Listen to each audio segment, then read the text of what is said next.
Hey there, movie fans! Welcome to the wonderful world of Marvel.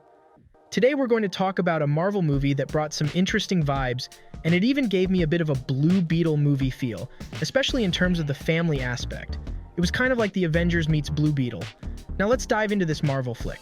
First things first, this Marvel movie had its unique flavor, setting it apart from the rest of the Marvel universe. Not a complete overhaul, just a dash of distinctiveness. One standout feature was the trio of leading female characters. As far as my memory serves, this was Marvel's first shot at a movie with not one, not two, but three leading ladies taking center stage. The Marvels was a refreshing change of pace, and I was ready to watch it. However, to be honest, I was a bit skeptical at first because I had heard some bad reviews about this Marvel movie before it even came out. I know it's weird to say a movie is bad before it even comes out, but maybe these critics had some sort of special screening passes. However, I didn't find this movie to be bad. I didn't think it was amazing either, but it definitely wasn't awful. I guess when you hear anything with the word Marvel in it, you expect it to be dynamic, which is understandable. Marvel has made quite a name for itself and has quite a reputation. What I liked about this movie was how these three powerhouses joined forces. Picture this: three superheroes with their own set of skills, fighting together. It was a sight to behold. The movie as a whole wasn't epic, but it was refreshing to see these three ladies fighting side by side.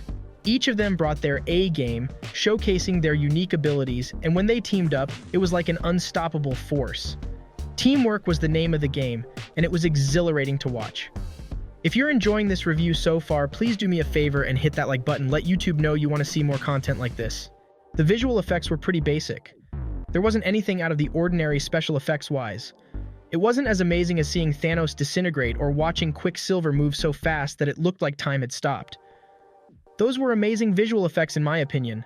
In The Marvels, the visual effects served their purpose in creating an intergalactic world and showcasing Captain Marvel's superpowers. The scenes where she unleashes her energy blasts and flies through space were visually engaging, but they didn't push the boundaries of what we've come to expect from modern superhero films. While the movie's visual effects were solid, they didn't leave a lasting impression in the same way that some other Marvel films have. One of the standout moments in the movie was the transformation of Carol Danvers into Captain Marvel, as her powers were unleashed in all their glory. The energy radiating from her hands and the glowing binary form were visually captivating. However, these moments were few and far between, and the rest of the movie had a more grounded visual style, which was necessary for the storytelling, but didn't allow for the same level of visual spectacle that we've seen in other Marvel films. The Marvels didn't deliver groundbreaking visual effects. It did offer a solid presentation that supported the narrative and showcased Captain Marvel's powers when needed.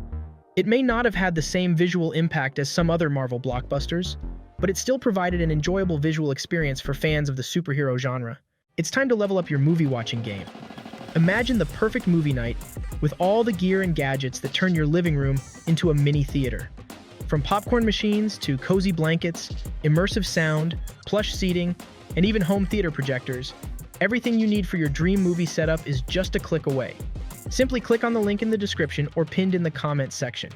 If you purchase anything by clicking on the affiliate link, I will receive a commission. Now back to our movie.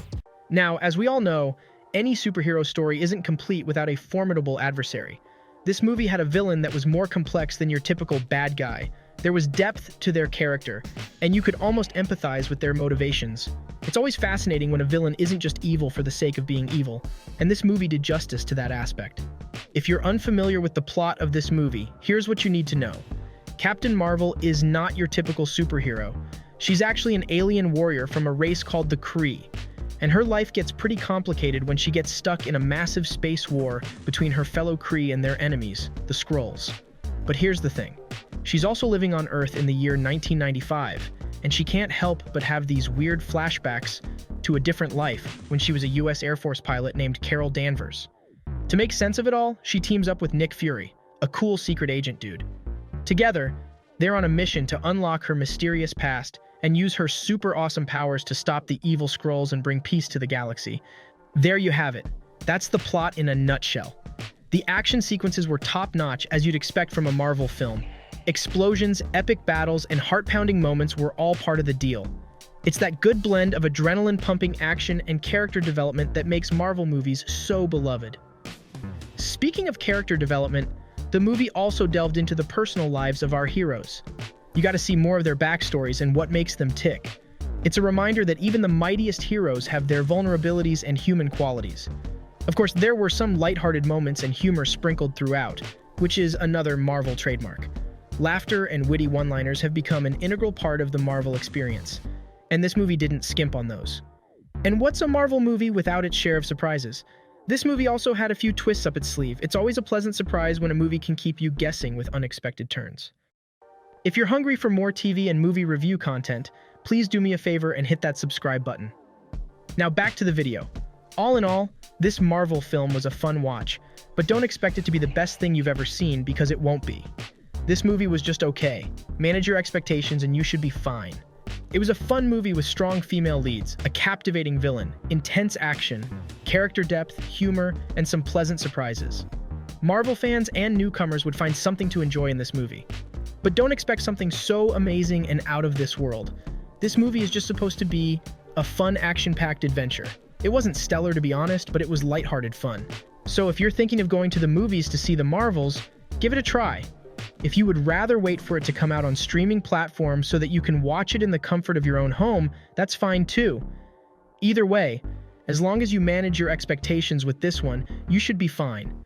It's a fun addition to the Marvel Cinematic Universe. Whatever you do, don't make the same mistake I made with Blue Beetle.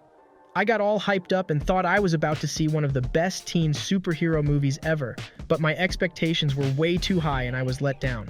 The Blue Beetle movie wasn't bad, it just wasn't as good as I expected it to be. The movie started off a bit slow, and I couldn't help but wonder, when is this Beetle going to show up? Please don't be a disappointment like that Shark movie was. The main character Jamie just graduated and was hit with some harsh realities after his family told him they were going to lose their home. Jamie got fired for coming to the defense of Jenny Cord, a beautiful girl on the verge of being attacked. And yes, you guessed it, that beautiful girl Jenny would end up being his girlfriend. This movie was predictable, and it was obvious that Jamie would end up with Jenny at some point. Fortunate for him, Jenny was the daughter of the CEO for the same company he just got fired from. Now back to our movie. The ending of this movie was not bad. It did leave you on a bit of a cliffhanger, making you wonder what adventures would happen next. Since this is a Marvel movie, there is a scene after the credits, and if I'm honest, I think the scene after the credits was better than most of the actual movie. It looks like they plan on making a part 2 to this movie. Hopefully things get even more spicy in the sequel. I honestly felt like something was missing in this movie, but I can't quite put my finger on it. If you think so too, please let me know what you think it is. And now for our rating. From the scale of 1 to 10, I rate The Marvels a 5.5. On another note, we just started our new Top 10 channel if you would like to check it out. Please click the link in the description. Ready for the next review? Simply click on the suggested video on your screen and I'll see you there.